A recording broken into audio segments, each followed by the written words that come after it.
So it is important that we come up with basic guidelines and if necessary protocols to ensure that people are safe because we have a tendency that during festive seasons we do tend to let down our guards.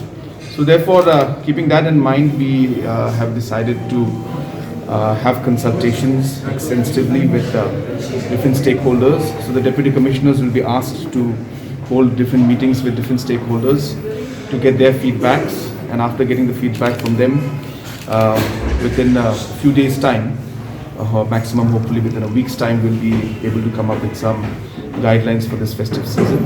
But I think in general, I would like to appeal through the media to all our citizens that Christmas time, of course, is a time where we all are in a festive mood. So I would urge that whatever we do, we should always keep the discipline and the safety aspects always there, and as usual maintain all the protocols that we have been maintaining for the past many months.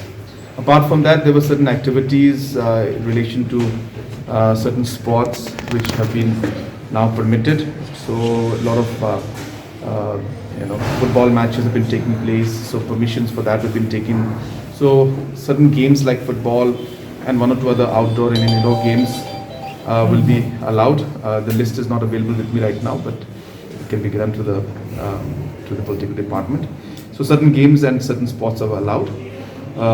Apart from that, in general, we just reviewed also the number of cases, positive cases that are there in the state as of now, and we are seeing that the overall trend is coming down, and the number of positive cases is coming down, which is a good message. But I think it's important that we shouldn't let our guards down, and we should always ensure that we maintain the basic protocol.